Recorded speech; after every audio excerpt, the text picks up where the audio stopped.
This is a Marshall Enterprises presentation. Peace and blessings, everybody. And maybe I should be doing peace and blessings, everybody. This video is going to be called the scorecard. And I want to bring you guys up to speed, up to date on the gun control situation in New York City. Now, I'm not going to quote the dates. I didn't take any notes on this. This is coming off the top of the dome. And as you are very well aware, that the Supreme Court struck down New York City's concealed carry regulations, law, obstructions, and deemed it unconstitutional. What New York State, New York City has done was they doubled down and they put together a package of laws to try to undermine, if you would say, the changes that they are being forced to make, whereas making it easier for the average citizen, national, to obtain pistol permits, concealed carry permits in New York City. Some of the requirements was an in-person meeting. You had to make an appointment to have a sit-down meeting with an officer, a firearms permit agent, whatever they want to call these people. You had to have a sit-down, and they would evaluate you whether you were approved or not approved. But anyway, they also were requiring your social media information. They required you to take a 8-hour course. What else? There was restrictions on where you can go, where you can carry, etc. Now, when the law was passed, when the answer to the Supreme Court, when they made an answer, when they put these, they rushed through a package of new rules and regulations, what they did was, as the rules went into effect, as the new laws went into effect, hundreds of previously legal, lawful concealed carry owners were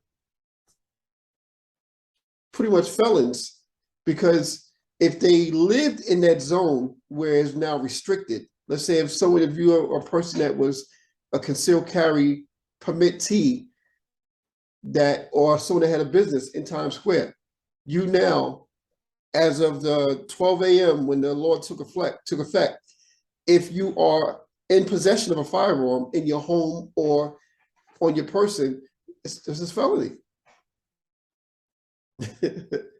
So they didn't really think through what they were doing. And I think they did, but they didn't, but whatever. So it was challenged. The new laws was challenged. Of course, I expected it. I know you guys expected it. And what ultimately happened was a federal judge in New York put a temporary restraining order on the enforcement of those new rules, new laws that New York put into place.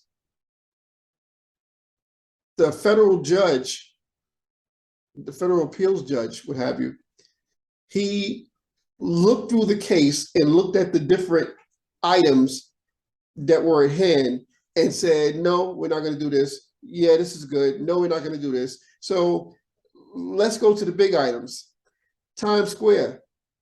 They knocked down New York's attempt to disallow you to carry concealed in Times Square as a sensitive area. They knocked down you not being able to carry your firearm on public transportation. They did allow no concealed carry in churches and schools, and like at sporting events and things of that nature. So that stayed in place. That was fine. They did away with, or they put a restraining order on having to give up your social media accounts to be evaluated. They knocked down the in-person meetings. What else did they knock down?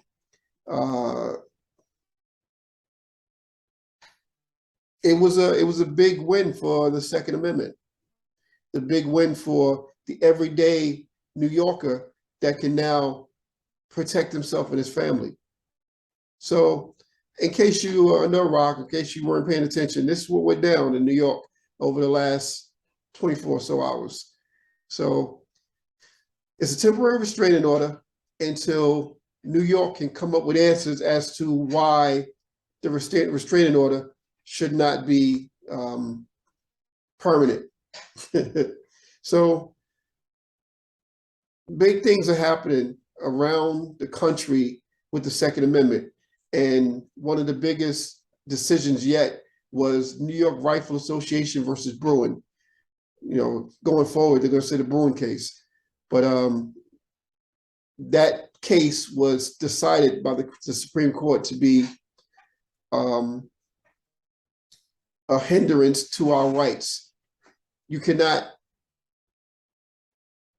put so many roadblocks in front of a person's ability to protect themselves. So get ready. You know, New York is definitely going to try to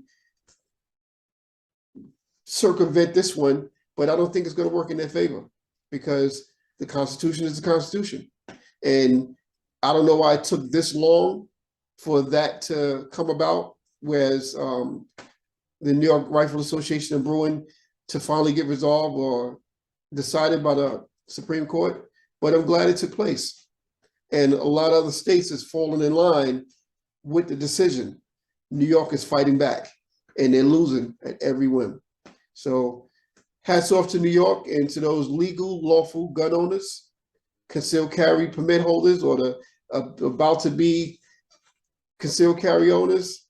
Kudos to you. Kudos. I'm Bud Brownsville, and thank you for watching. Peace.